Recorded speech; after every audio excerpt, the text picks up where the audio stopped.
Michelle, and you're watching another episode of Retail Media Thursdays.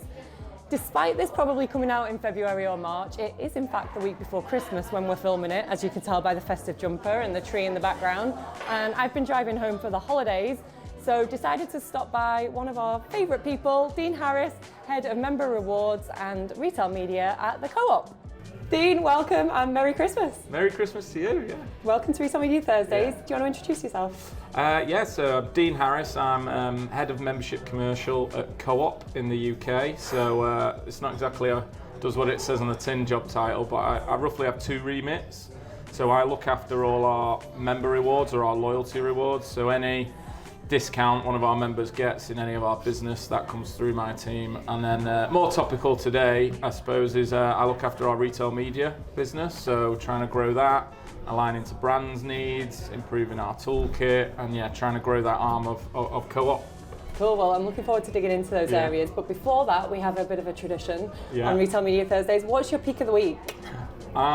Peak of the week, well it's Christmas time, so I've got a 3-year-old little girl, and earlier in the week she had a preschool gymnastics Christmas show where there was all these 3-foot tall Lion King fancy dress toddlers doing a song from Lion King with a mixture of music and gymnastics. So getting in front of 100 people is bad enough when you're a fully grown adult, but doing it in a Lion King outfit as a 3-year-old. So that was a personal highlight. So it's our little girl doing that. That is very cute. My 3-year-old niece was a snowflake in her play the other day, and by all accounts it was an absolute disaster. So trying to control children of that age is pretty difficult. Yeah, definitely. Which pub are we in today and why?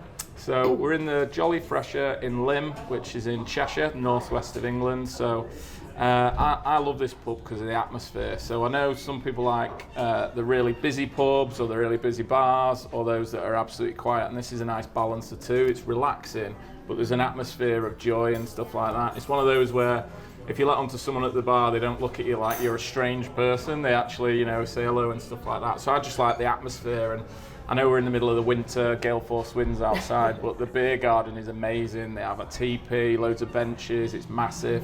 So winter or summer, it's a great little pub to come and enjoy yourself. We'll have to do episode 2 in the summer.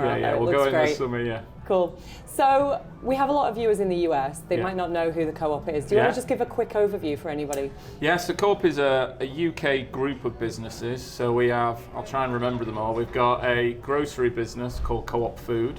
We've got a grocery wholesale business. We've got a market-leading funeral care business, an insurance business, a legal services business, a franchise business, and an online rapid grocery delivery business. The whole group has an annual turnover of around £11.5 billion, which is about $15 billion, I think. But the vast majority of that comes through our grocery. We've got 2,500 small convenience grocery stores, so akin to say your 7-Elevens, so not your big supermarkets on the outside of town, those small local nip in, nip out sort of stores that we have. So the other key difference I suppose about Co-op is difference to our rivals in the market is we're not a PLC, we're not a private limited company. Co-op is a cooperative, so all our members, the loyalty members I've mentioned, they co-own the business equally. So essentially everyone's, if you go high enough throughout the business, the shoppers are the boss. So that's Co-op in a nutshell. Cool. My granddad actually used to work for the Co-op. It was his first job for the Co-op funeral care.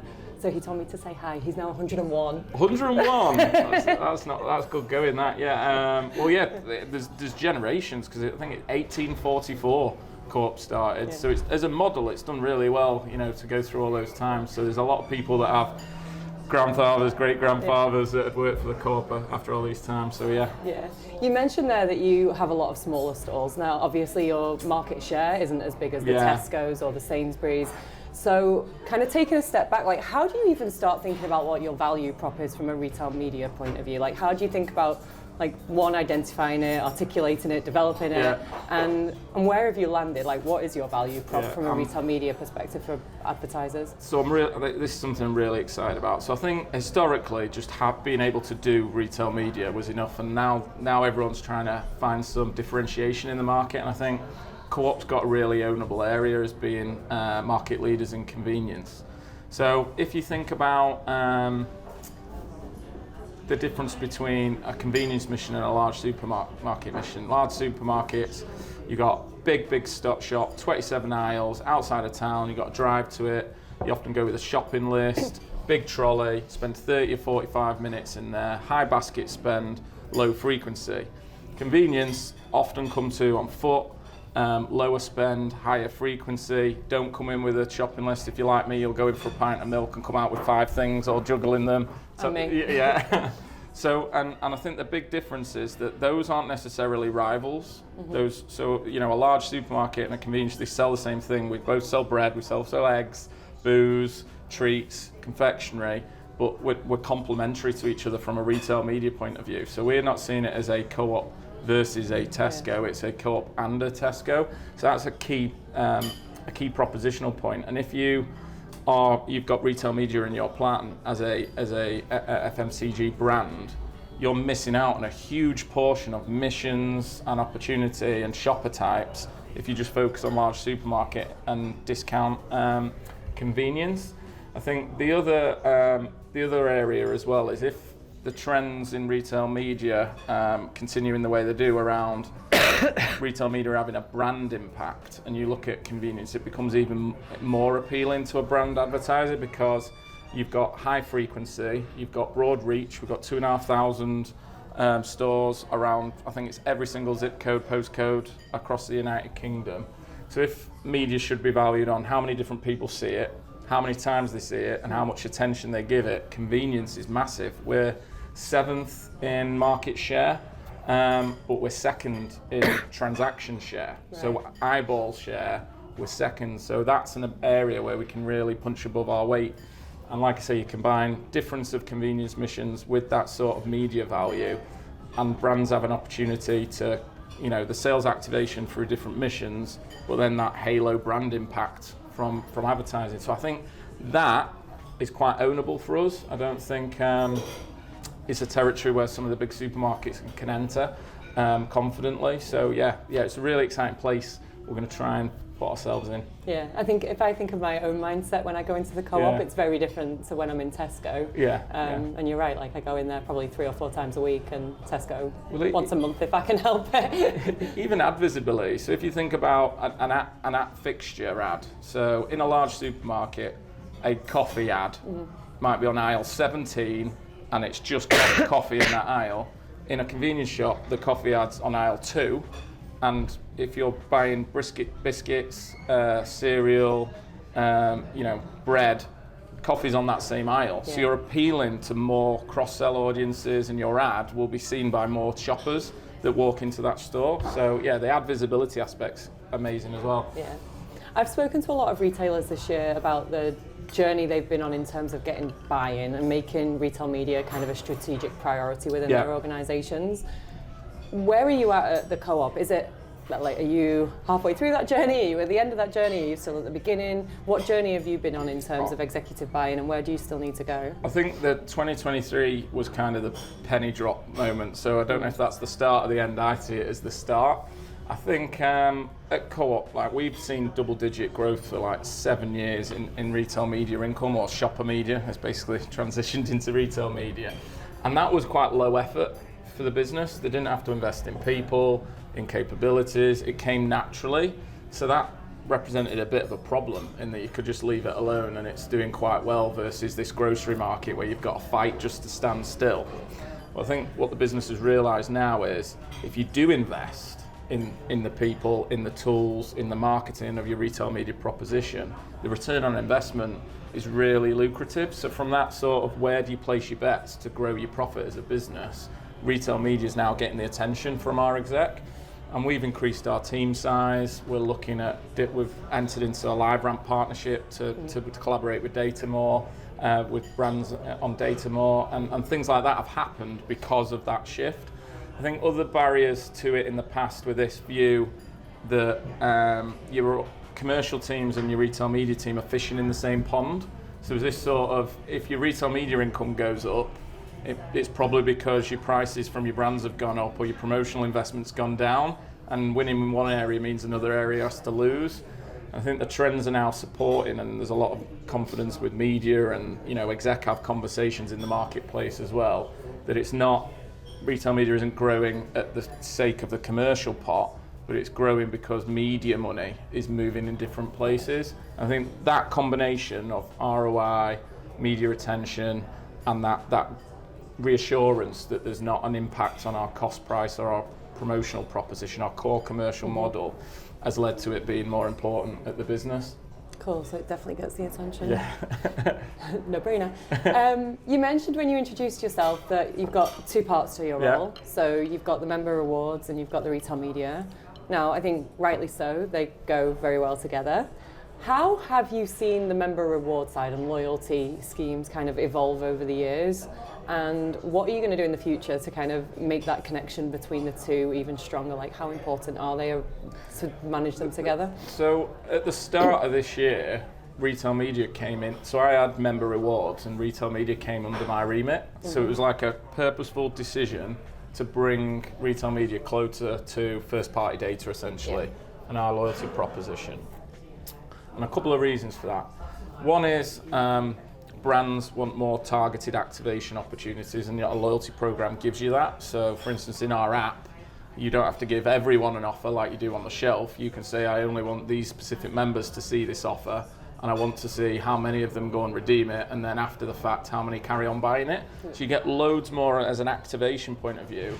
If your loyalty program is set up to obviously fulfill your own needs, because we want to give our own members offers, but it's set up to actually support brands' needs as well. That's a bit of a game changer from an activation point of view. You've then got targeting, so that hence the live ramp. So Co-op was already investing in our membership program, because that's a big factor in the market is our rivals have invested in it and seen really good shifts in volume, in market share. So we've invested in ours, and then when you look at the trade improvements from investing in your loyalty program, you've got quite a strong business case anyway, but then you throw in the retail media aspect of it and the incentive to have a really high performing loyalty program, it just continues to grow. And the shopper wins out of all this, by the way, because retail media now is heavily dependent on an engaged loyalty base, and your trade needs to be ticking over. So if the shopper isn't happy, you're losing on two business cases now, not one. So yeah, there's the data, there's the activation, and I think we're going to see more and more loyalty penetration go up in the market. Cost of living has helped with loyalty, because people who weren't that fussed are now going, well, I need to find areas to save money. So loyalty engagement on the whole has gone up. So you've got this demand by consumers for loyalty programs, you've got this supply of retailers having more reasons to do it well, and these two forces are combined. Like in America, I was speaking to Kroger, and they've got like a 95% loyalty penetration. We don't see anything like that in the UK, but I think if you were to fast forward a few years, I think it's going to get to those sort of percentages. And when you are able as a brand to understand every individual's consequence of your advertising activity, that's really powerful. How are you thinking about that in store and online and connecting the two? Yeah, so we're trying to do, one is not say, here's an in-store, go and speak to our in-store retail media team and go and speak to our digital retail media team and go and speak to our e-com, our online rapid delivery retail media. So we're trying to align those, and data's how you do that. So if you can target a member in our app and in a shop, and you know that whether they've bought in a shop, and then you can also target them through digital media channels now with our live ramp partnership. It actually helps with the omni-channel, because they're not anonymous person being targeted online, anonymous person targeted in a store, anonymous person targeted in the loyalty, so you can connect the dots.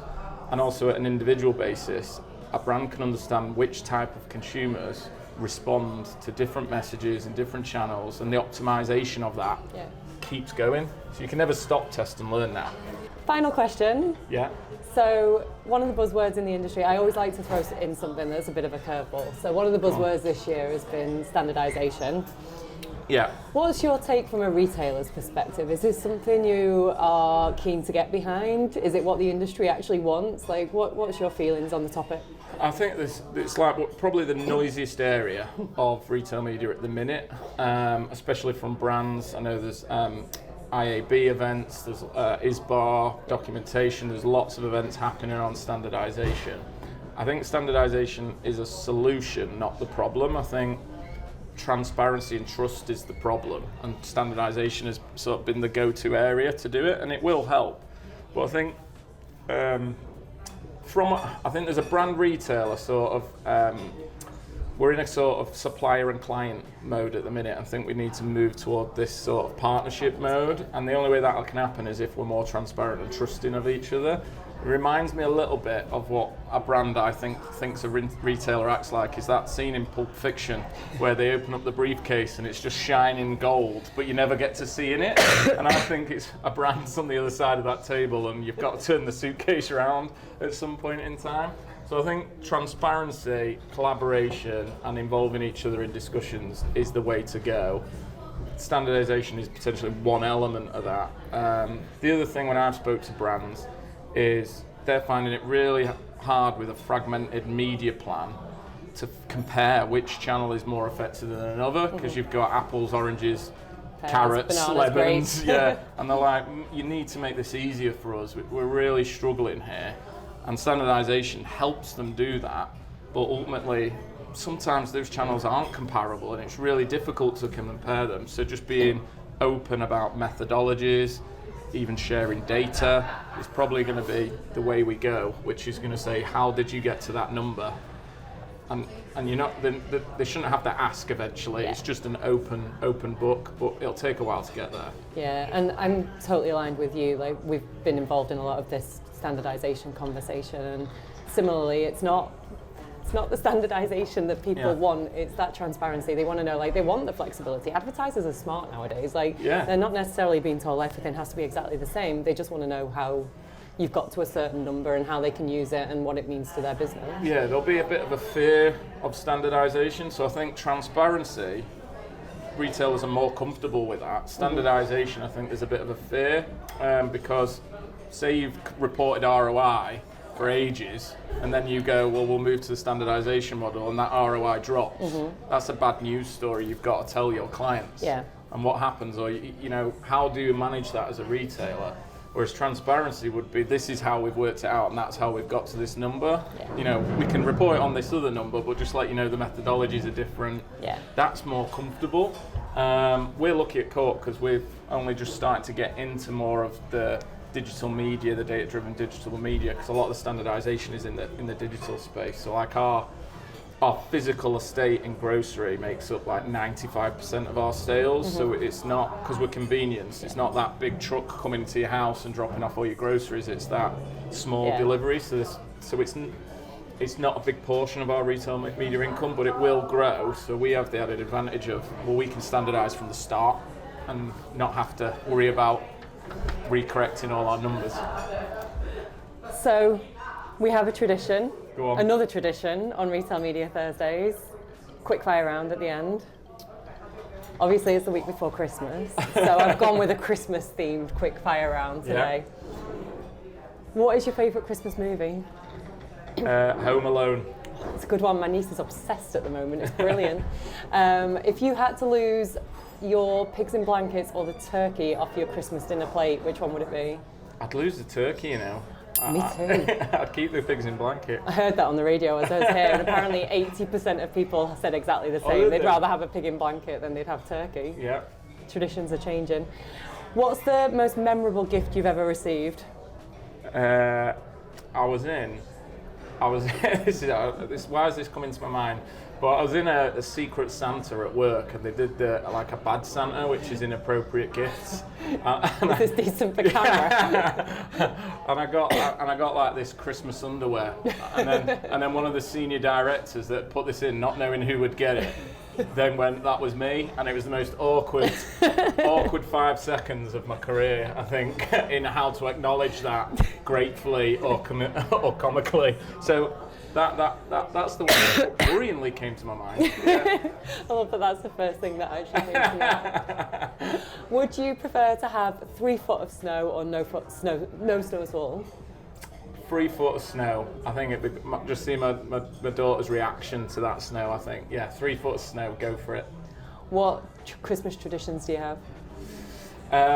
We're quite regimented in our house, so like every Christmas Eve I go to my in-laws' house, spend the night there, have some drinks, do all the presents for the kids, spend the day there, and then Boxing Day is over to my parents, so it's like 3 days of chaos surrounded by kids, nieces, nephews, grandparents and all that sort of stuff. Nice. But just love it. So there's like 3 days of a chunk of time with just family stuff. Amazing. And then the 27th is actually my wedding anniversary, so I can't just get away with doing nothing. So then make sure the flowers arrive on that day. Yeah, don't forget. So that's my 3 days into wedding anniversary tradition. Oh, that sounds amazing.